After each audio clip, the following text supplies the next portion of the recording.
Chest trauma questions refer to the signs and symptoms because you need to be able to recognize what type of chest trauma is the patient experiencing so that you can apply the appropriate interventions. One of the interventions is, of course, the chest tubes, which we already discussed last semester and earlier this semester. And you'll have your simulation next week on Mr. Anderson. Next week. Next week? Yeah. On what? Anderson. No, it's on the 15th. No, it's the 18th. And next week. So over the last 3 weeks, you will be on simulations. So we're doing next week just to the following stroke? Yeah. And then the final? We'll finish up because I don't know if everybody will finish. All groups will finish. Okay, so chest trauma. Keep in mind though. We're doing both? No, only chest tube next. Now keep in mind, chest trauma is hardly a single, because there are multiple chest trauma conditions described here. Now, keep in mind that the chest is composed of what? So you've got your muscle, the skin, the muscles, right? And then you have the rib cage, and underneath the rib cage, you have the pleura, and then you have the lungs. Okay, and then of course in the middle is your heart and the pericardium. Most patients will have multiple. For instance, for you to have, and this is trauma, so therefore this is excluding needle stick injuries caused by, let's say, a patient receives a central line, for instance. So a doctor inserts a needle to access the subclavian vein, so they can cause a pneumothorax in that instance. Now that is not trauma, obviously, correct? So that was done in a medical facility. Now the trauma we're talking about here is outside. Okay, the patient either got mugged, got shot, stabbed, had a car accident, etc. Okay, that's the chest trauma we're talking about here. Those people that end up in trauma. Okay, in what? Where are our trauma hospitals here? We got Presbyterian, we got Elmhurst.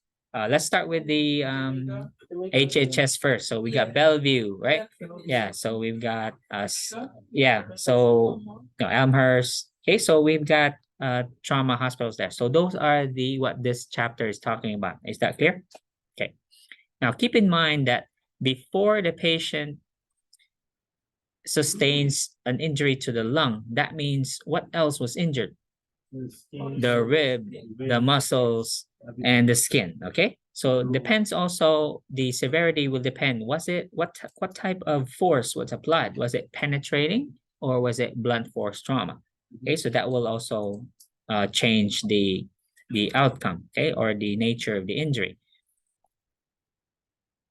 So what we're testing are the signs and symptoms and then the interventions. Okay, so on the blueprint, it'll just say signs and symptoms, meaning recognizing chest trauma, and then the corresponding interventions.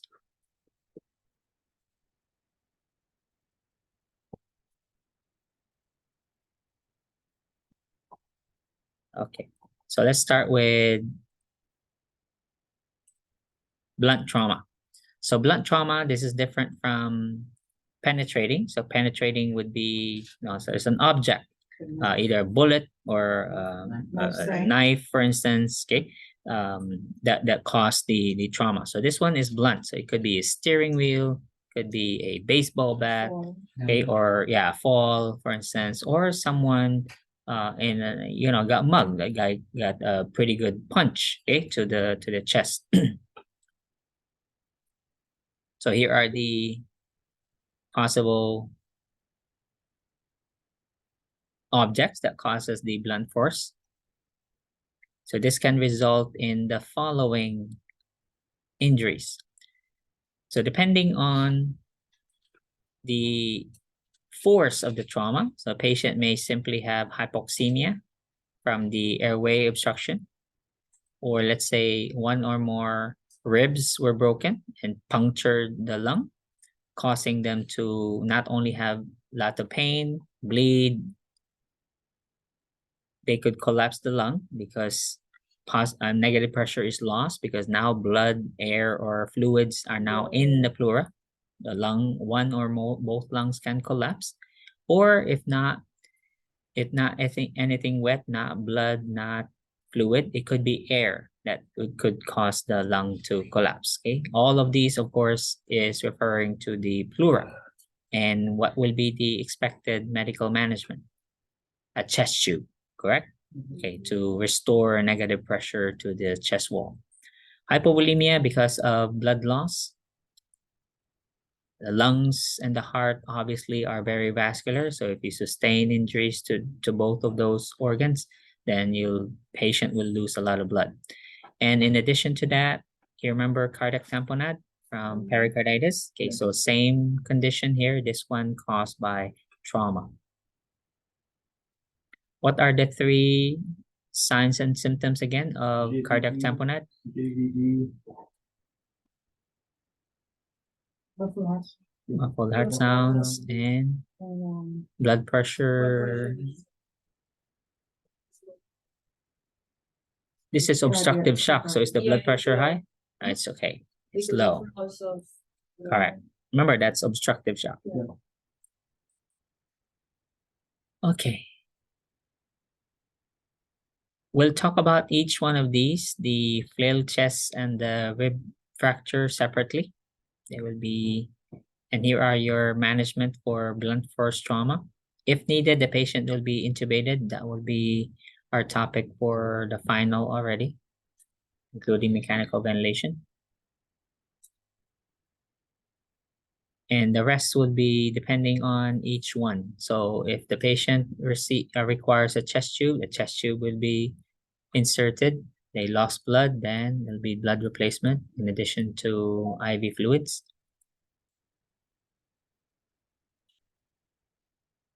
Now, there's a difference between rib fractures and flail chest. Let's examine the two.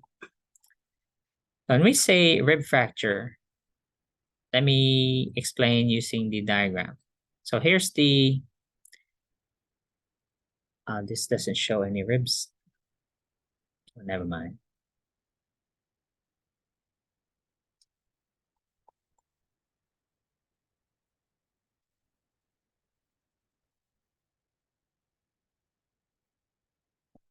So let's look at a picture.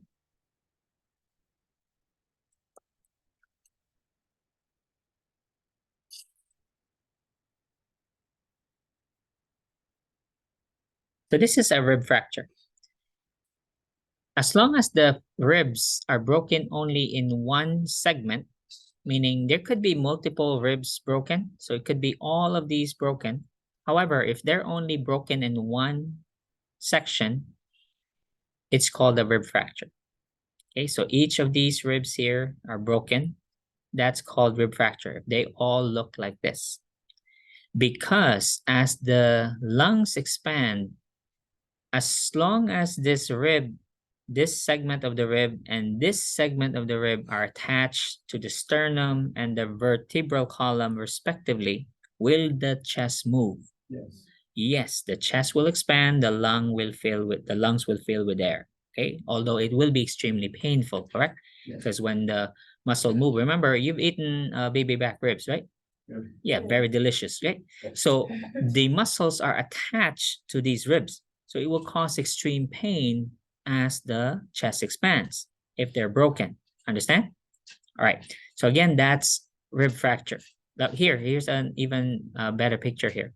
So this photo shows you multiple rib fractures, but this is called a rib fracture. So as you can see, it's not going to be a single chest injury. There will be rib fracture. There's also lung contusion here.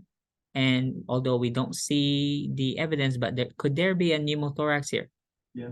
Could there also be a hemothorax? Yes, because likely if the lung is injured here, if there's a lung contusion, lung laceration, that means was the pleura also punctured? Yeah. Yeah, it must be punctured, right? Yeah, because you can't get to the lung without puncturing the pleura. Okay, so most likely the patient will have 3 chest injuries here. We've got lung laceration or contusion, we've got a pneumo or a hemothorax, and then we've got a rib fracture. Okay.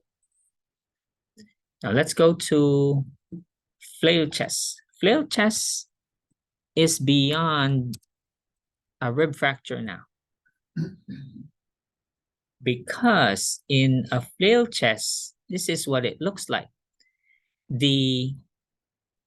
Yes, the ribs are broken, but not only one segment. The patient is broken in 2 or more places now. Again, the ribs are now broken in 2 or more places, resulting in 1 or more independent floating segments. So look at this example. Let's look at this one, better picture. So here, yes, this section here is attached to the sternum, and this remaining section here is attached to the vertebrae. They will move when the lungs expand. They will move. How about this one in the middle? These will not move because nothing is holding them, right? So as the chest wall expands, as the lungs fill, this independent segment here will actually cave inside, because as the remaining 2 segments expand, because nothing is holding this section here, they will cave in because nothing's holding them. So this will result in a paradoxical chest movement. So it will look strange when you look at a video or you're watching someone with a flail chest. When they breathe in, one section, the broken section, will actually sink in. It will look weird. So this could be here, this could be here, wherever this broken segment is. So it will look weird because the independent segment will cave in. Now, what could go wrong with that situation? Now the pressure inside the thorax now. Remember, the heart is also sharing the same space. So therefore, what will happen to the mediastinum? It will shift. Okay, because the pressure, as the patient tries to breathe in, the pressure increases in this independent segment here, pushing the chest wall in, pushing the mediastinum out, and that will compress the superior and the inferior vena cava, resulting in shock.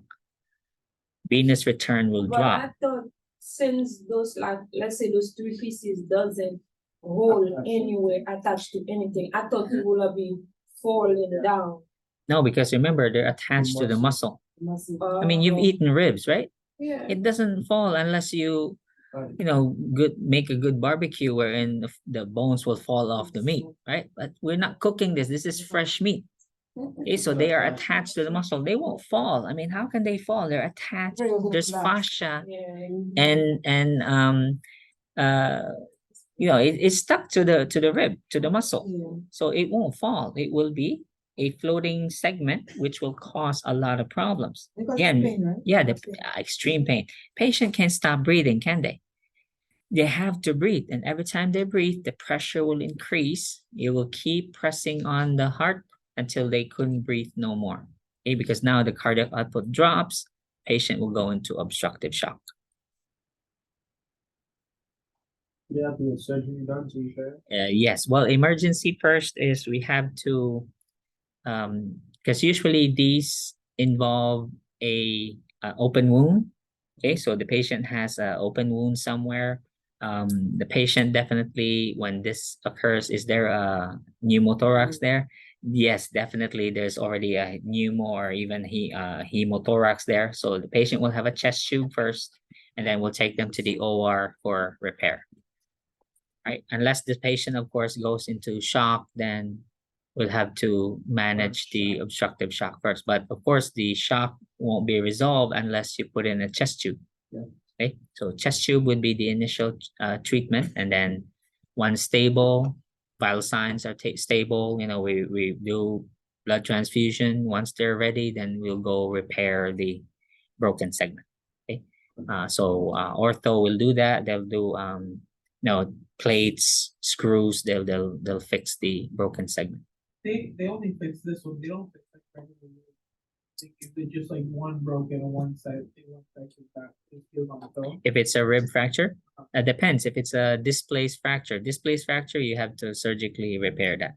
Non-displaced, all they do is immobilize the patient, just put tape, just and then tell the patient to guard that, and it'll heal spontaneously, depending also on the age.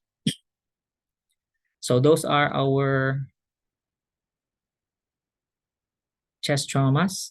If you read the interventions, they are quite common. They involve a chest tube. If there is a hemothorax, there's evidence of a hemo or a pneumothorax. So here's the pneumothorax. If it's tension pneumothorax, the manifestations will be a bit different. So if you go look at the manifestations for a simple pneumothorax, these are the following. A spontaneous one, which occurs in tall, skinny, lanky individuals. Wemby, Wembanyama, Yes. or Chet Holmgren. Okay, Yeah. so those people who are tall, lanky, are high risk for a spontaneous pneumothorax. Okay. So they'll even with no trauma. See here, it can occur in an apparently healthy person in the absence of trauma due to rupture of an air-filled bleb or blister. I don't know what it is about those body types that they develop blebs in their lungs. They probably, I don't know really exactly, but also COPD patients can also have these. But these air-filled blebs rupture eventually, spontaneously, and then they get a pneumothorax. Traumatic pneumothorax, of course, penetrating or blunt force trauma in lacerating the pleura and then causing air, blood, or fluid to accumulate there, and then they'll require a chest tube. In tension pneumothorax, they have all the manifestations of a pneumothorax, in addition to low blood pressure, tracheal deviation. Okay, so the trachea won't be midline anymore. It will deviate toward the opposite side of the injury. Right here. So this is what a tension pneumothorax will look. Because of the lung collapse, if you look at the first picture on the upper left, so you clearly see the lung is collapsed. And look at the heart now. Is the heart still in the center? No more. The mediastinum has shifted to the left side, compressing the remaining left lung, and also the major blood vessel. See, the superior vena cava is compressed. The aorta as well is compressed, so blood pressure, cardiac output will drop quickly, and death will ensue unless you put in a chest tube. Now, before the chest tube though, let's go under management. So in the emergency management of tension pneumothorax, the patient will receive initial insertion of a needle, a thoracotomy needle in the second intercostal space, mid-clavicular line, to immediately relieve the pressure.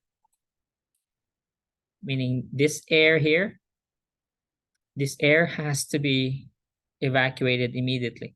Now, chest tube insertion will take 15-20 minutes. We don't have that time. This patient's dead in less than 3 minutes. So the RRT physician will have to insert that needle first here in the mid-clavicular second intercostal space. So that would be around here. So this is the first, this is the second intercostal space.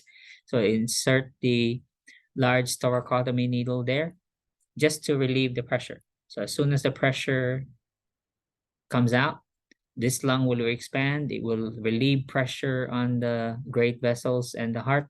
Heart returns to the mediastinum. Venous return is restored. Cardiac output is restored. And then we can insert the chest tube. Clear? Professor, those patients who have gunshot, they open the chest.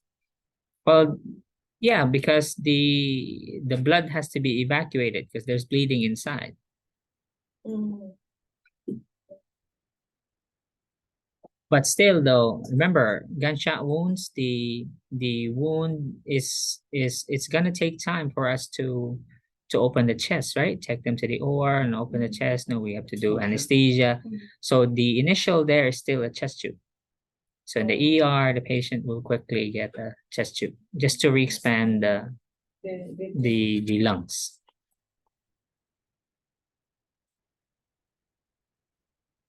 All right, that's it. Again, focus on manifestations and interventions.